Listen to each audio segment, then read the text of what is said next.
Good afternoon. Yes. I can feel the enthusiasm. It's raining. Well, as you see, we have a very special and surprise guest with us today. I am very pleased to introduce Gail Smith. As you know, Gail is our coordinator for global COVID response and health security.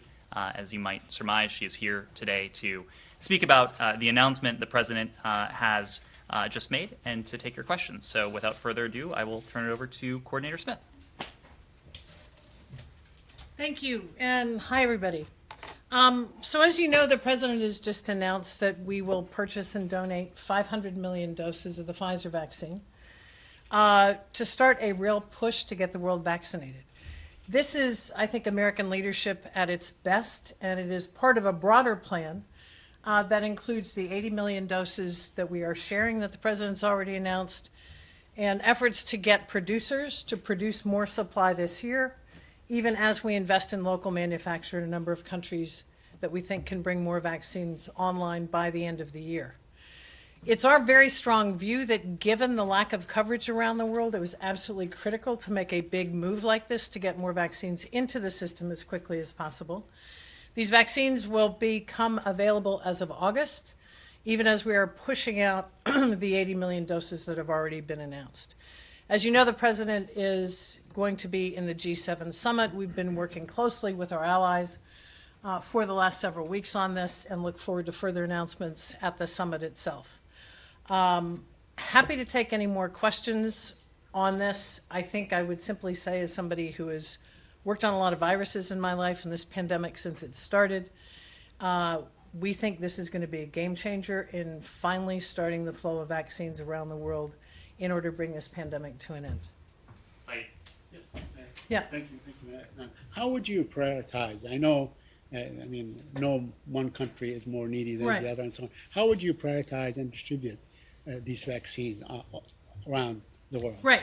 Of the 500 million new vaccines that the president just announced, as you rightly suggest, there is need everywhere. So these are going to be allocated to the 92 COVAX AMC countries, advanced market commitment countries, and countries in the African Union. That's a total of approximately 100 countries. These are the lower income countries that it's harder for them to procure vaccines on the market and to self-finance. And we've got real problems with undercoverage of vaccines in those countries. So that's the universe of countries to which the 500 million vaccines will go. I just want to make the 4 billion versus 3.5 billion clear. So U.S. had committed $2 billion through COVAX and then said there would be another 2. And then when it comes to the 500,000 doses, the cost was set to be 3.5. So is that 3.5 as part of that 4, or is it on top of it? Yeah, we're entering into the final stages of the contract now, and the funding will come out of already appropriated funds. And as we get it finalized, I'd be happy to go through that with you. Right. And on Latin America, I'm just wondering if you will be directing doses to specific countries in Latin America, or you will allow COVAX to do so. Yeah, so there's 2 flows of vaccines in addition to those vaccines that will come through COVAX on the basis of our financial support. There are the 25 million first tranche of the 80 million, and then these 500 million. In those cases, we will work with COVAX, but we will also have some weighing in on what countries we want to focus on, and that's based on several things. We want to get global coverage. We want to be able to focus on countries where there's a surge or they may be considered a hotspot, where there's a real risk because of incidents. And we also want to be responsive, particularly in our own hemisphere, to the many requests that we've had. Yes, hi, thank Hi. you. Hi, thank you for doing this. My name is Mohammed Al Ahmed with Al Jazeera Arabic.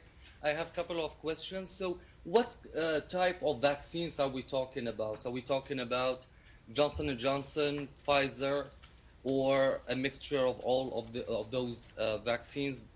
And also, are we talking about first step that would be followed by other steps? And how do you assess the global response to COVID? Does it require a more U.S. engagement, or do you think that the world response so far is doing pretty Sure. good.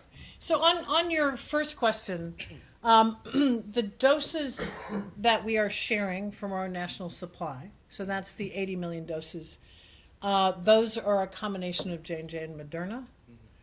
And then the 500 million that the president just announced are Pfizer. So that's your answer there. I think what this means, and the president's been very clear about the role of American leadership in this response from the first announcement he made on sharing doses. And it is absolutely his intention to lead. But as he has pointed out, that for us to be successful and operate at scale, then it's got to be more than just the United States. We're prepared to be out front and leading, but we certainly need to work with our partners. Our partners have in general been very, very supportive of the international response. We've been working with them, and we're quite hopeful that what will come out of the G7 is an even more extensive response from our partner countries. So we're looking for more there. I think that over time, this is going to demand continued U.S. leadership. This is a pandemic that affects the entire planet. We are still at the emergency level in too many countries. As we all know, the humanitarian and economic impacts of an unchecked pandemic create further damage to lives and livelihoods. So this is going to be an extensive response, and we're prepared to stay fully engaged. And talking about the origin of the vaccine, does this mean that China has to step in and do more in terms of vaccine distribution to the world? Well, I think, we believe, and I think the G7 believes, that it is our role to do two things. One is make these vaccines available, to donate them, particularly to those countries that can't afford them. And the second is to provide them on the basis of no expectation. These are tools for ending a pandemic. These are not tools for creating pressure or trying to exert influence. Thank you. You said that the rest of the world needs to do more. What would be for you a good outcome from the G7 in terms of target of doses donated to the world after the 500 million announced by the president? You'll forgive me if I don't want to get ahead of the summit itself, but I think we need a forward-leaning commitment through the remainder of this year and into next year, and additionally, whatever we may announce collectively at the G7, we're all going to have to continue to up our game to get this pandemic to an end. Matt. Can I just ask you, are you seeing the same kind, anywhere near the same level of vaccine hesitancy or outright rejection overseas that we're seeing here? And is there a component of this program for education, for kind of encouraging people in countries, in the countries that are going to be getting these vaccines, to actually take them? No, it's a really good question. The fact is, we're seeing vaccine hesitancy pretty much in every country for different reasons, but I think it's a common feature, just as we've seen it here. And then there's also both misinformation and disinformation. And in its role in the humanitarian global health response, the U.S. Agency for International Development, USAID, has programs that are for, among other things, vaccine readiness. So how do you get a country really ready to implement? And part of that programming is to work with local trusted interlocutors, to work with local journalists, to work with others, to try to get information out there, just as we have done here, about the safety and efficacy of vaccines, so that we can make sure that as many people as possible are vaccinated. Right, but that's USAID. I'm talking about in the G7 context. Is there something something similar that's going to be attached to this? I think what you can assume is attached to this is all the G7 members are involved in the provision of assistance that supports delivery, right? Supports delivery and distribution. So supported delivery is that would include education and that kind of thing? In most cases, yes. I can't speak to every member of the G7, but that's something that countries themselves are very focused on, because they want to make sure they get the coverage that is going to protect them for the long term. Take a couple more questions. Can I just follow up? I'm curious about the decision making behind which countries are getting these, and you said you'll be focused on countries where there's a surge, and of course, Western Hemisphere. But I am wondering if countries that China has already given vaccines to, are you looking at that at all as you game out decide where the U.S. is going to be giving these vaccines to? Yeah, I'd say two things. The reference to Latin America and so on, we have two streams of vaccines, right? We have the 80 million doses with the 25 we're in the process of moving. In that, we have looked very much at global coverage, at being responsive to surges, but also to the requests of our friends and neighbors. In this 500 million dose allocation or contribution, we will work with COVAX on that, and our goal here is coverage, is to get the kind of coverage that's needed. There's methodologies that you can use to figure out how you narrow the scope and the opportunity for the virus to replicate and mutate. We'll be taking those things into consideration. We will be looking at countries, whether they have supply or not, whether they can add a particular kind of vaccine. So there are going to be a number of considerations that we'll put in place along with COVAX and countries in the regions to make sure we got the smartest allocation. Michelle? Follow up real quickly on that. There's been criticism on the right about this administration working too much with multilateral institutions or groups like the WHO, which just has Syria now on its board. I just wonder how you counter that. Why does it make sense to work through these international organizations? Yeah, I'd say a couple things. And some of these allocations out of the 80 million we're going to do bilaterally. But COVAX is built on a platform, the Global Alliance for Vaccines, which is something the United States and both parties in Congress have supported for almost 20 years. It's the main provider of childhood vaccines around the world. It was the provider of the vaccines in outbreaks of Ebola in the Democratic Republic of the Congo. So it's a known entity. That's number one. Number two, we think it's quite important, in addition to whatever we might do bilaterally, that there be a multilateral commitment in this as well, that the world is standing together to say we're going to end this pandemic. And organizations like COVAX are critical for that. Similarly with WHO. We can always look at improvements in organizations, but we need these international institutions to solve global problems. And so it's certainly our intention to do what we can multilaterally, but also act bilaterally. Cool. Forgive me if you addressed this already and I missed it. You said the vaccines will become available in August. Can you talk about the timeline from August for them getting into arms around the world? Yeah, it's a bit hard to predict how long that will take, but they will come available and start moving in August and then be available on a monthly basis through the end of the year and into 2022. Our intention is to work with COVAX to move them as quickly as possible into the countries where they're needed, and then obviously to deploy them as quickly as possible. How do you mean monthly? I'm sorry, how do you mean monthly basis? I mean that 500 million vaccines are not going to appear in August, right? It's going to be a subset of those. I think it's in the range of 50 million will be the first availability. And there will be more vaccines every month. As they come available, we will move them out. And then as they land in country, there will be plans to deploy them through national vaccine plans. You said earlier you think this is going to be a game changer and finally starting to bring an end to the pandemic. Should the U.S. have done something like this sooner, and is it enough? Well, I think there's more for the world to do. There's no question. And I think that, look, I as an American citizen am enormously grateful for what the president has done to bring the pandemic under control in this country, and that's his first and his primary obligation.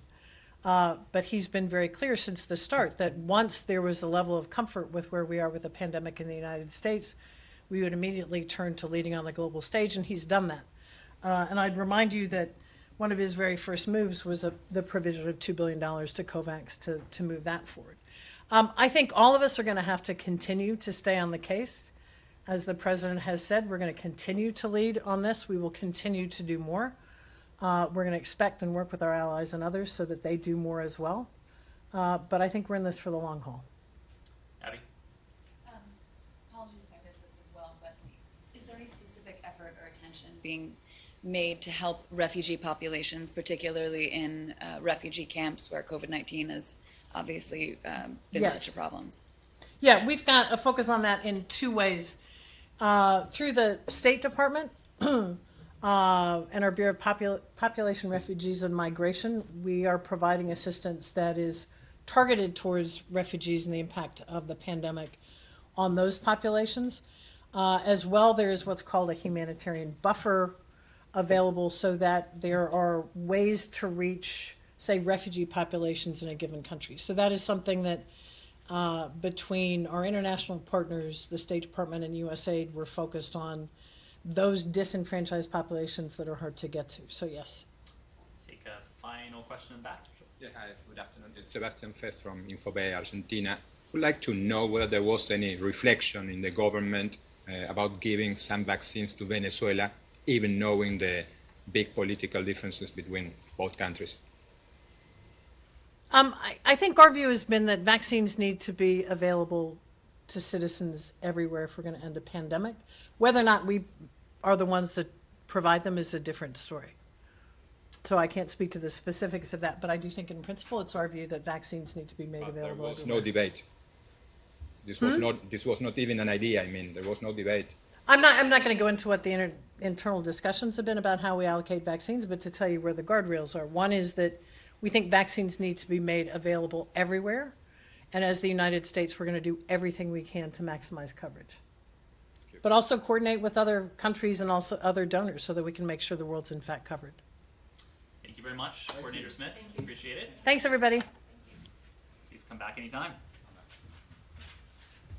Well, actually, we hope she doesn't, right? Because if she does come back, that means the pandemic is continuing, right? Oh yeah, I'll have it wrapped up on Monday. Before we get into your questions, a couple things we wanted to do at the top. The United States continues to be the world's largest single donor of humanitarian assistance in responding to the needs of refugees, to vulnerable migrants, internally displaced persons, and other vulnerable people. U.S. humanitarian assistance is a concrete example of our commitment to meeting the President's vision for safe, orderly, and humane migration in Central America. Leading the U.S. delegation of senior National Security Council and Department of State officials, Assistant to the President Amy Pope today announced more than $57 million in new humanitarian assistance at the Solidarity event for forcibly displaced persons and host communities in Central America and Mexico.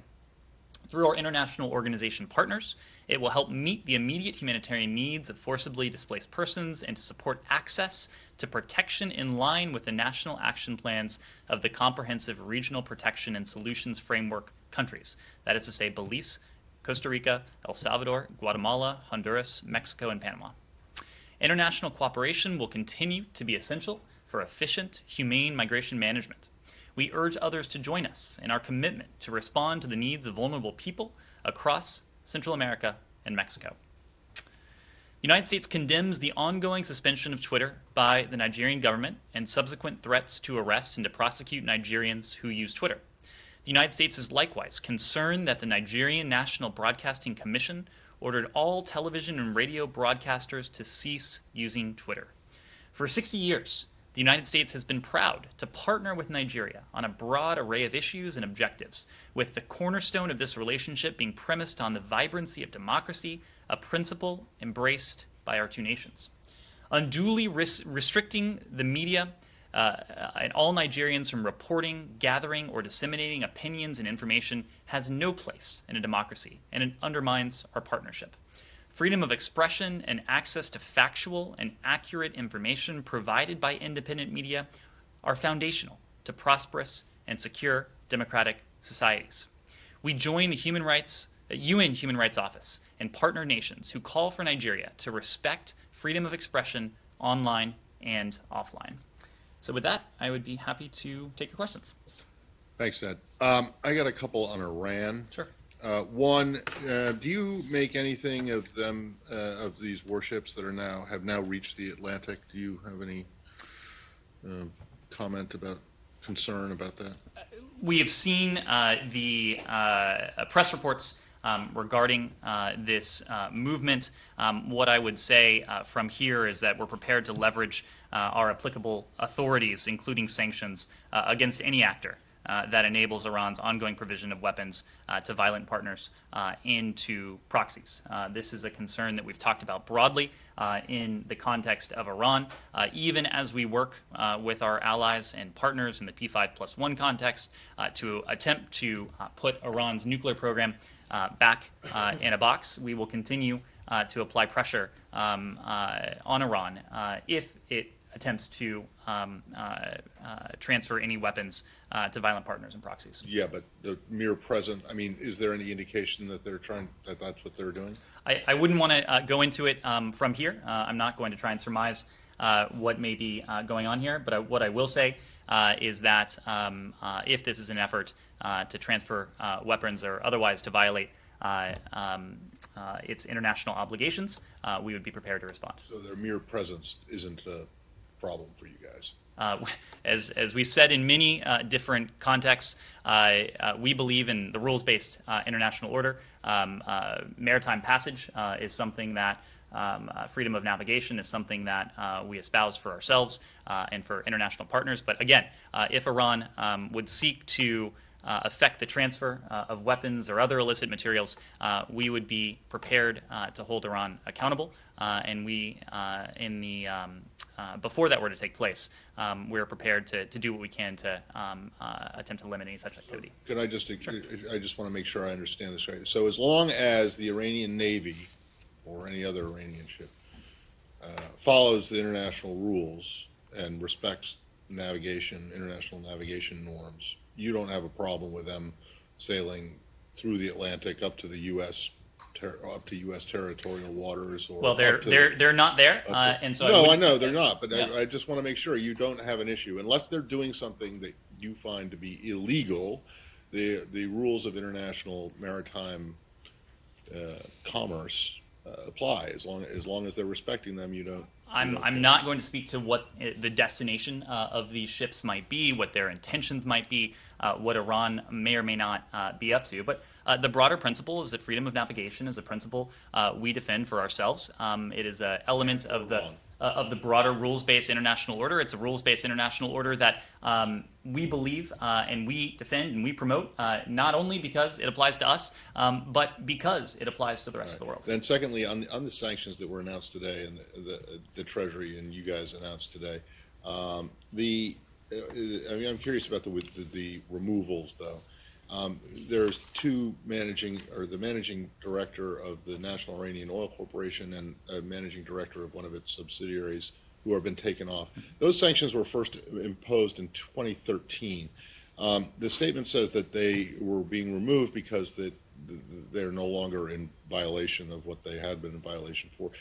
Is that the case? Has NIOC stopped trying to export Iranian oil in violation of, or did they die? Have they retired? What is it exactly that they're no longer doing? Well, let me, Matt, start at the beginning. And today, both Treasury and the Department of State issued statements on that, noting that we designated Saad Ahmad Mohammed Al-Jamal and other individuals and entities involved in an international network that this individual has used to provide tens of millions of dollars worth of funds to the Houthis in cooperation with senior officials in the Quds Force.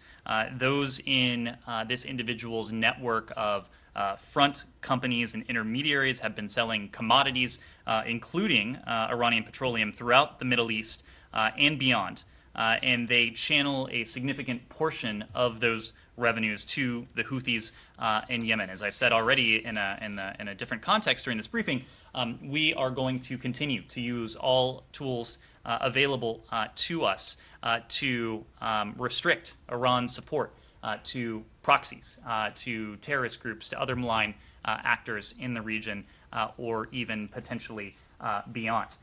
Now, you are right that this action also included a reference to delisting.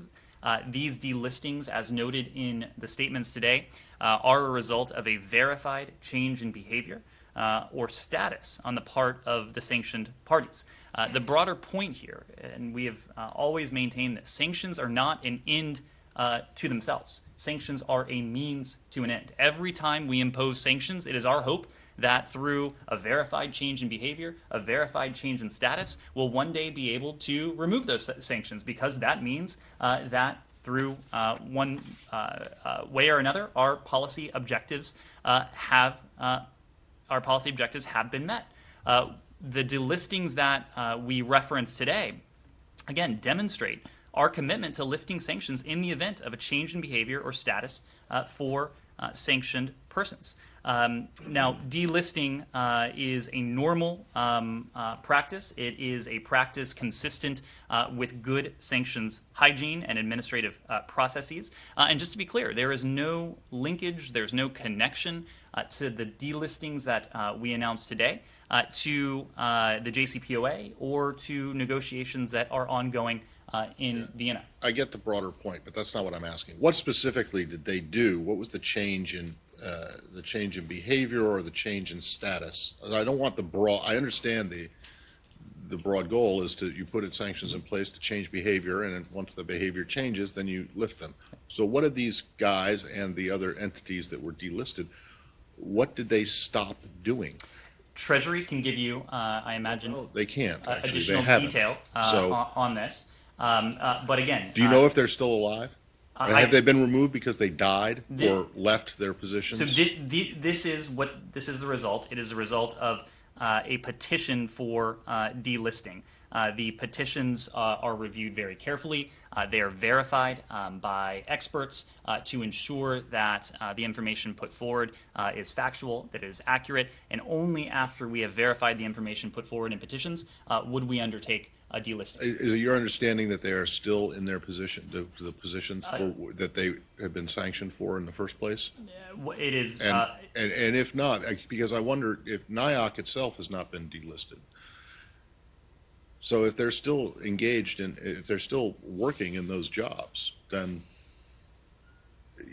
and the company itself hasn't changed its behavior, what exactly did they, why are they being removed? They are being removed because they verified change in behavior or a verified change in status. So I'm going to have to keep asking on this. Are you able to give any information about this petition that you're talking about? When was it received? Was this something that, these are processes, was this received in the previous administration or did it start during your time? These petitions are routinely received. They're routinely reviewed by our experts. Again, only if and when the information in these petitions are verified would we undertake an action like this. In the case of these three individuals, it was the result of our ability to verify that there was a change in status or a change in behavior that allowed us to undertake this And how long did delisting. this process took?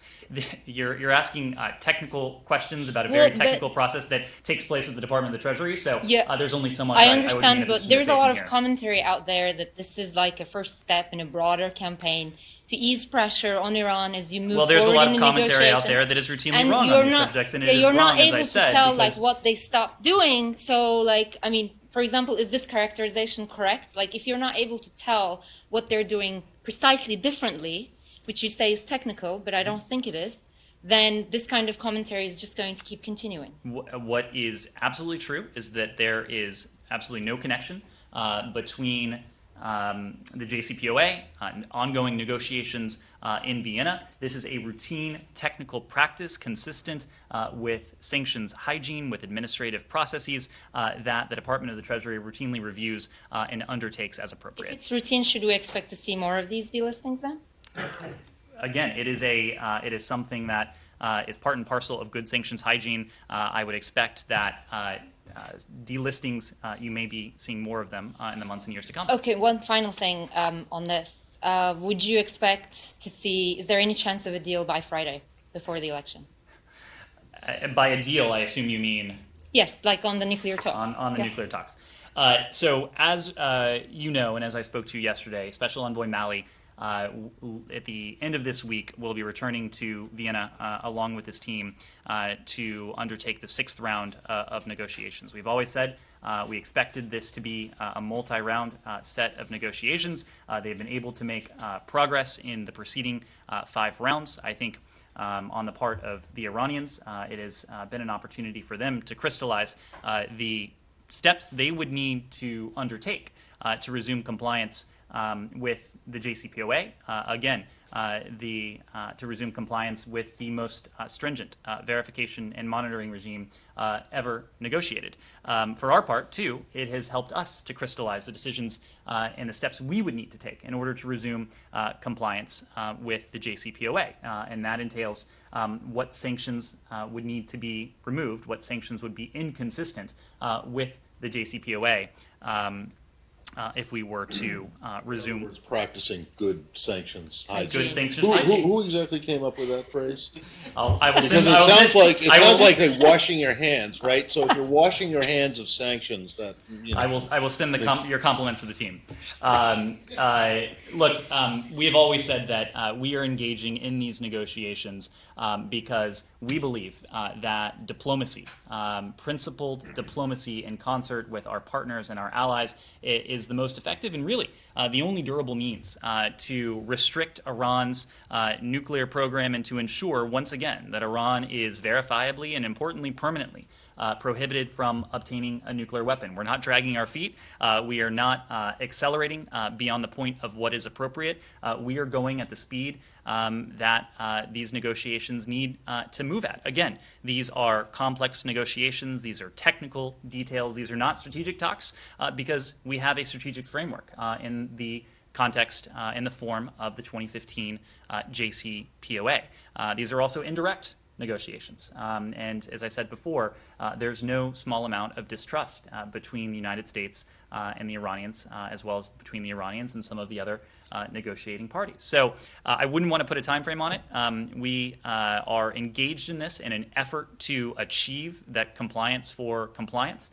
Whether the Iranians and whether Tehran has made the calculation that they will resume compliance, that's not for us to speak to. That would be for the Iranians to speak to. It is certainly something we hope to be in a position to achieve, but we don't yet know. Yes, Francisco. Just to rephrase what Mira asked, you know where you are after five rounds of negotiations. You know the work that remains to be done. Is 1 week enough to make that work if there is the will on both sides to go back to compliance? I wouldn't want to be categorical about it. What I would say is that we have made progress, but, and you've heard this before, challenges do remain, and big issues do continue to divide the sides. So again, we are certainly not dragging our feet.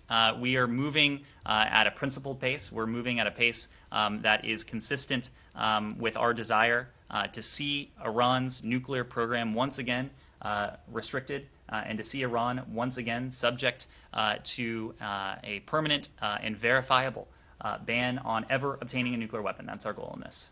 Said. Thank you. Can I switch gears? Sure. Okay. Can I ask a technical question really quickly? Sure. I promise it's actually. I'm just wondering about numbers here because the State Department statement said that there were 3 former Iranian officials and 2 companies who the sanctions had been lifted on, and then there's a different report out from the Wall Street Journal saying that there are more than a dozen former Iranian officials. So can you just clarify exactly kind of numbers that we're looking at here? Well, the Secretary issued a statement today, and what the statement says, we're lifting sanctions on 3 former government Iran officials and 2 companies previously involved in the purchase, acquisition, sale, transport, and marketing of Iranian petrochemical products as a result of verified change in status or behavior on the part of sanctions parties. Okay, so it's not 12. What our statement says is 3 former officials and 2 companies. Okay. Said. Thank you, Ned. It seems that you guys have adopted the term used by the Trump administration about the Abrahamic Accords. And my question to you is why? Because that term seems, on the face of it, a bit phony. I mean, when you talk about, Camp David Accords, they happened in Camp David. The Versailles Treaty happened in Versailles. The Ghent Treaty happened again. But was these accords sort of sponsored by a guy named Abraham that we're not aware of?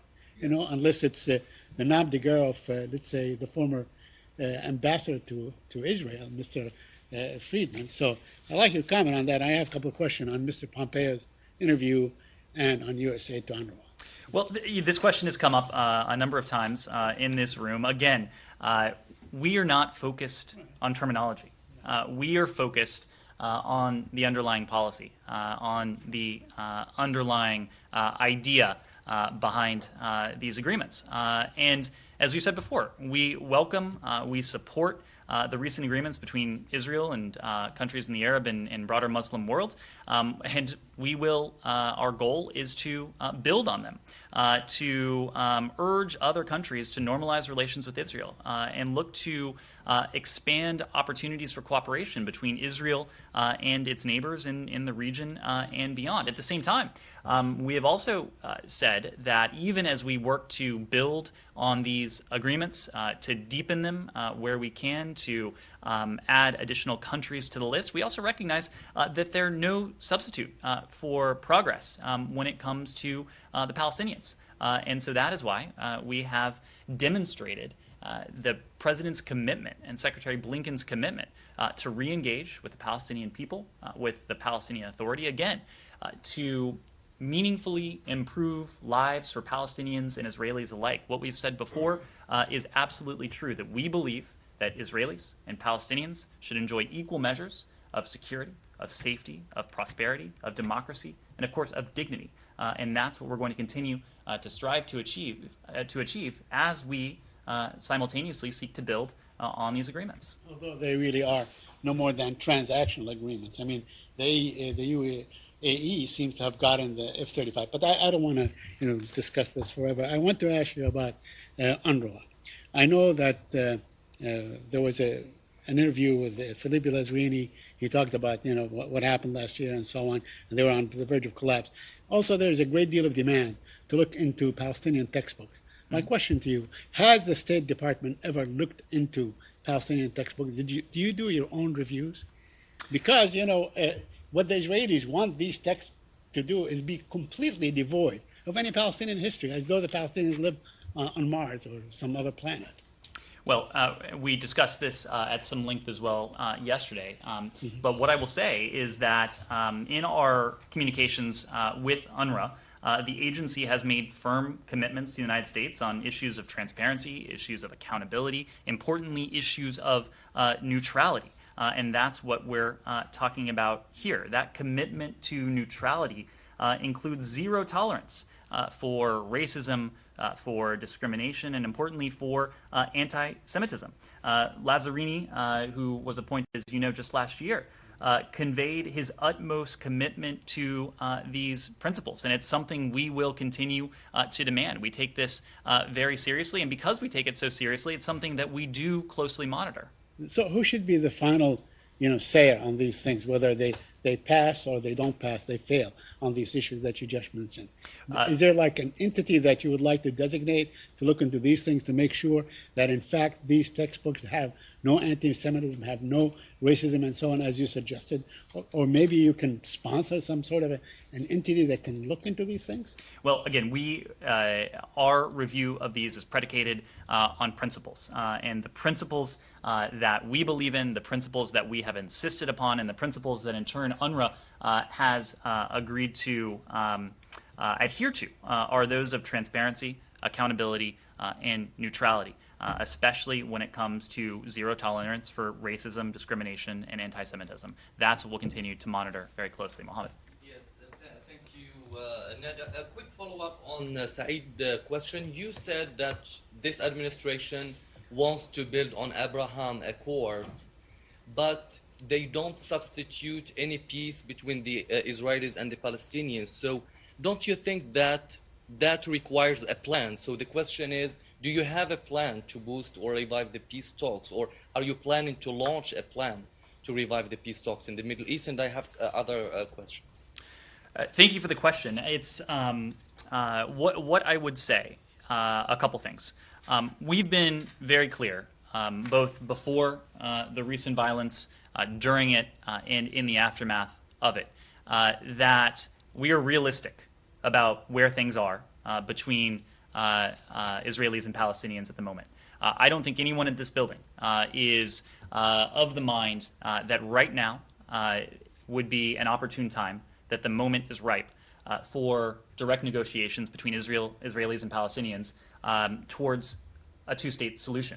We absolutely stand by that two-state solution as the only means to ensure Israel's identity as a Jewish and democratic state, and to fulfill the legitimate aspirations of the Palestinian people for security, safety, prosperity, democracy, and dignity importantly, in a state of their own. And so what we're focused on now is an effort to lay the groundwork and to attempt to pave a road that could, over the longer term, take us to a point where it would make more sense and it would be opportune to engage in direct negotiations and to support direct negotiations between Israelis and Palestinians towards that ultimate goal of a two-state solution. And we're already engaged in that.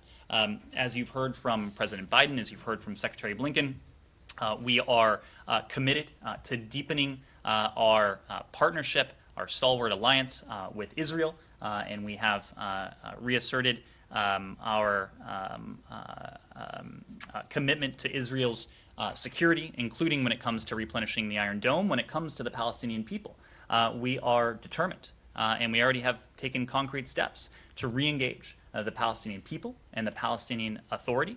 We have done so in any number of ways, including by committing some $363 million including in humanitarian aid and support, to the Palestinian people. As you heard from Secretary Blinken in both Ramallah and Jerusalem the other week, we are also moving forward with our plan to reopen the Consul General in Jerusalem as well, as a means to engage diplomatically with the Palestinian people and the Palestinian Authority. We believe that over time, that our deepened partnership with Israel, that our re-engagement with the Palestinian people and the Palestinian Authority will be able to improve lives. And on the Palestinian side, to create a sense of opportunity, a sense of confidence, a sense of hope that has not been there previously.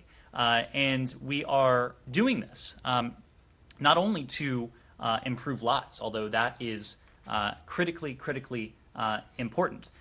We are doing this in an attempt to break the cycle of violence. We have made significant commitments to rebuilding and to repairing Gaza. What we don't want to see happen is to see Hamas put the people of Gaza, to put the Palestinian people in Gaza in a position where the progress that we hope to be able to achieve in the coming weeks, months, and beyond is once again destroyed by a flare-up that Hamas precipitates. And so that is why we are engaging with the Palestinian people. We are having discussions with Israel as well to try and pave a path to get us to a point where negotiations between the parties would make sense. I have three quick questions on Yemen, Afghanistan, and Morocco. On Yemen, there are unconfirmed reports that Special Envoy Lender King would replace the UN envoy Griffiths as a UN envoy to Yemen. So do you have any information that would confirm or deny that the Special Envoy Lender King is being considered for such position? And on Afghanistan, the Afghanis will meet in Doha this week. So the question, what happened to Istanbul conference? Is there any update about that conference and whether it's going to take place or not? And second and lastly, how is the U.S. following the current tension between Morocco and Spain over a couple of issues, Western Sahara, immigration, some enclaves there? And in this regard, can you update us about the review towards the Western Sahara recognition, the U.S. recognition of Western Sahara as Moroccan land? And does this administration plan to honor the previous recognition of the Western Sahara as Moroccan land? Thank you so much. Well, thank you. So when it comes to Special Envoy Lender King, we understand from the UN that there are several candidates in contention to replace Special Envoy Griffiths. Mr. Lender King is not one of them. He will remain in his position. We are gratified and grateful that he will be able to remain here at the Department of State in his role as Special Envoy, a role that was created by President Biden in an effort to prioritize American efforts to seek an end to this devastating conflict, a conflict that has contributed to what was already the world's worst humanitarian catastrophe. So we are gratified that Special Envoy Linder King will be able to stay in that role going forward. When it comes to Afghanistan, Special Representative Khalilzad recently wrapped up a 4-day visit to Kabul. He was accompanied there by an interagency delegation, including representatives from the National Security Council staff, as well as from the Department of Defense and USAID. While there on the ground, the team reaffirmed our commitment to an enduring partnership with Afghanistan and with the Afghan people, including through security, civilian, and humanitarian assistance. They met with President Ghani. They met with High Council for National Reconciliation Chairperson Abdullah, and other senior political and security leaders, and affirmed that the United States would remain a partner with the Afghan people and would continue robust diplomatic efforts in support of peace. Ambassador Khalilzad is now in Doha, where he will continue to urge the negotiating parties to make progress in their negotiations toward a political settlement and a permanent and comprehensive ceasefire. As we said the other day, we are gratified that the parties have committed to returning to Doha, to engaging once again in diplomatic discussions, and Ambassador Khalilzad will be there with his team to support that effort as part of our broader goal to bring about a political settlement and a permanent and comprehensive ceasefire. When it comes to the relationship between Spain and Morocco and Western Sahara, we discussed this a bit yesterday. The United States is a partner to both countries. We don't have anything additional to say when it comes to our recognition of the Western Sahara. Over, Michelle. Yeah, I have a couple of Russia questions, please. Sure. One, I saw your strong statement yesterday on the situation with Navalny's party and his supporters. I wonder if that's a sign that that's going to be an issue that's brought up in the summit next week. And my second question is whether there are any plans to send Ambassador Sullivan back to Moscow. Well, let me start with your second question.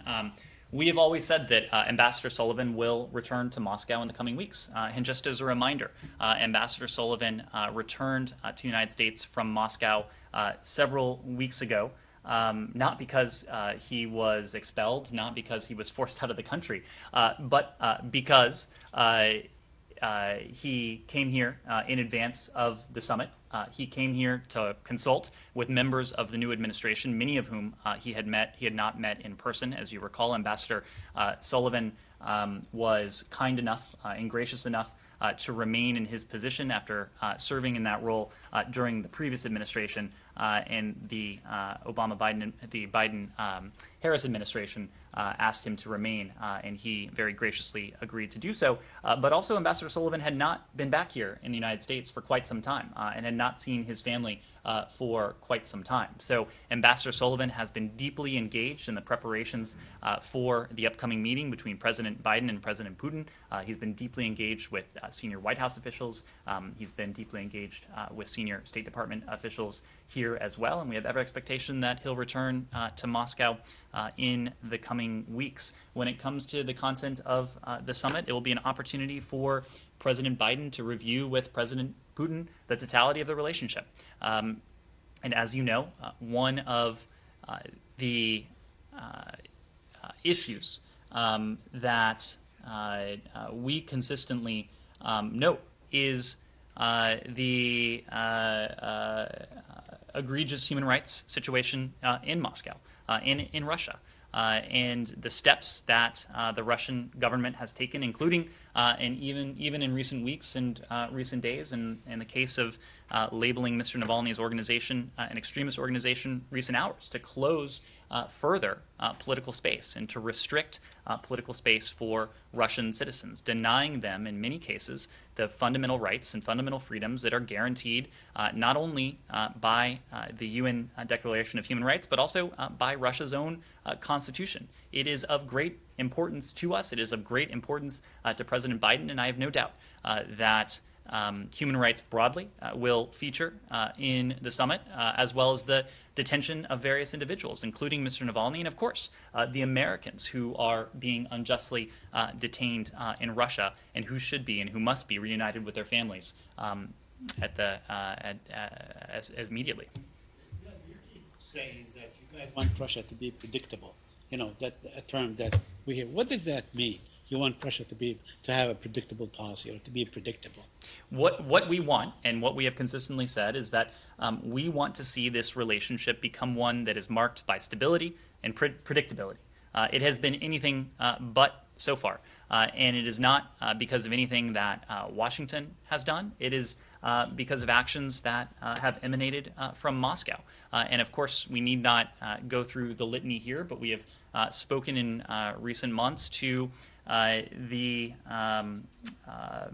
our concerns, the actions that Moscow has taken to threaten the American people and our partners and allies around the world.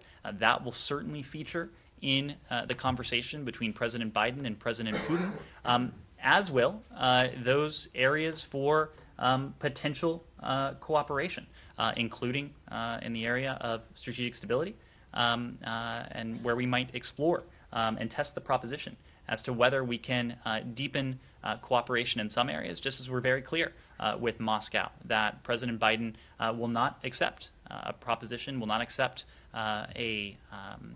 will not accept continuing attacks on the American people or our partners and allies around the world. Yes. René Pfister with The Spiegel. I have a question on Nord Stream 2. You issued a couple of days ago a waiver not to sanction the Nord Stream company and its CEO, Matthias Warnig. And the German government sees this as a sign that the US government has accepted that the pipeline can be finished, that the construction of the pipeline can be finished without further sanction.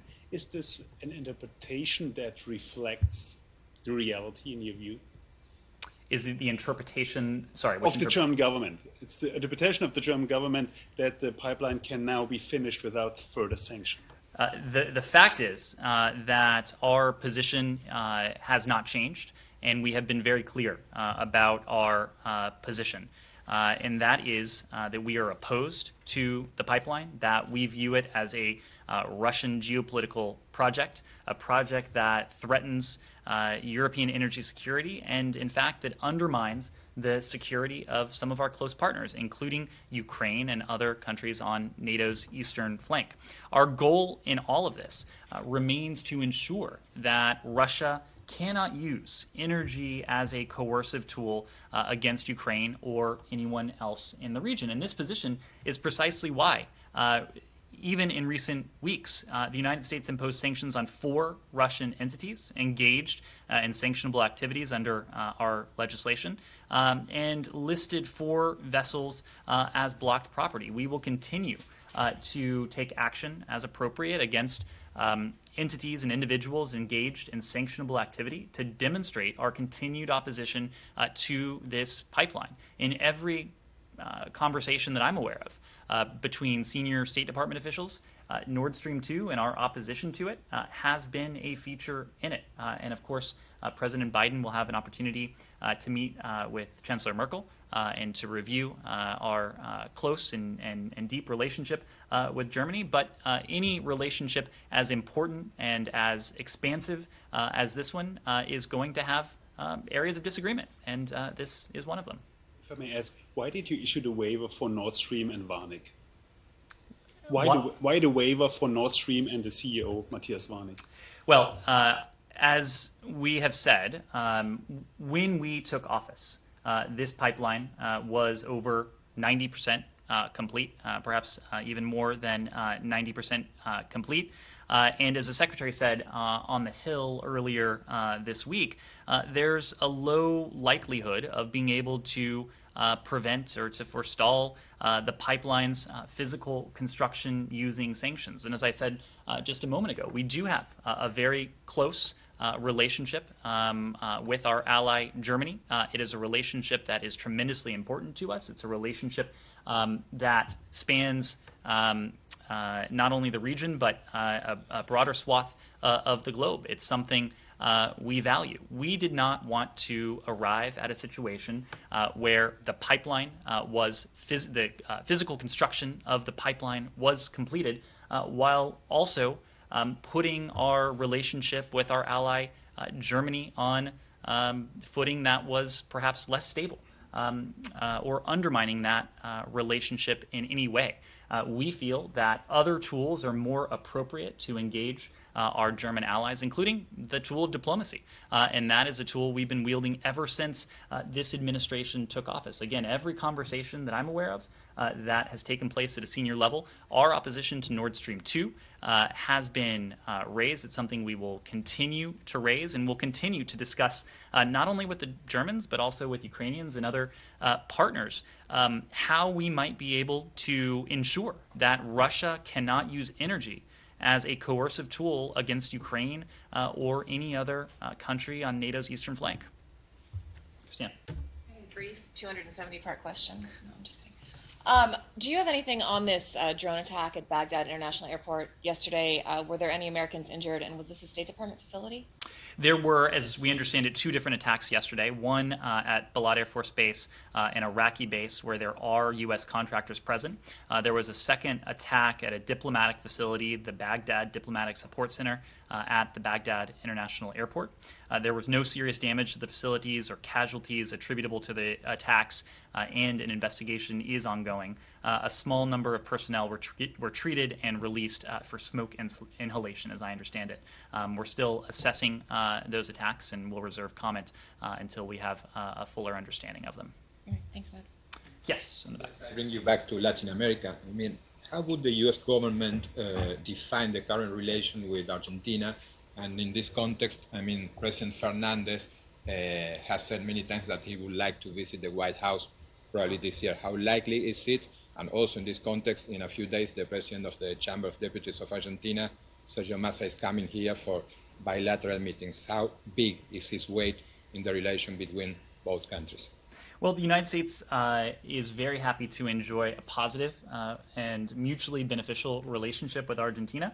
It's a relationship that is rooted in shared values and shared interests. Our people, our governments, our universities, and our business communities, they all engage in reciprocal exchanges of ideas, of perspectives, information that benefits both of our people. It's our shared commitment to democracy, our shared commitment to prosperity, to security for our citizens, and importantly, the protection and promotion of human rights across the Americas. That's what continues to guide our policy towards Argentina and our relationship with Argentina.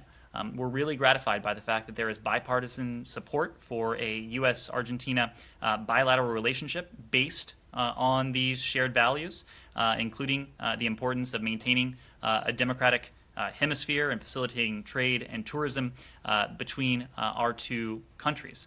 This is a consensus when it comes to Argentina, again, that we're grateful to have witnessed span multiple administrations in both countries. I wouldn't want to preview any invitations or any visits that may be forthcoming. As you know, the White House has just started to be in a position to welcome visitors. But I wouldn't want to be in a position to preview anything additional from here.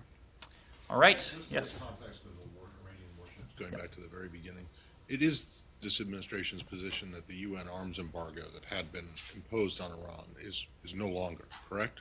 I believe it did expire last October. Nevertheless, it is in many ways a shame that an important tool was no longer available. I think at the time, and something we have taken note of and something we have tried to rectify, is that when it came to issues vis-a-vis Iran, oftentimes, over the past several years, the United States had been at the opposite side of the table of many of our closest allies.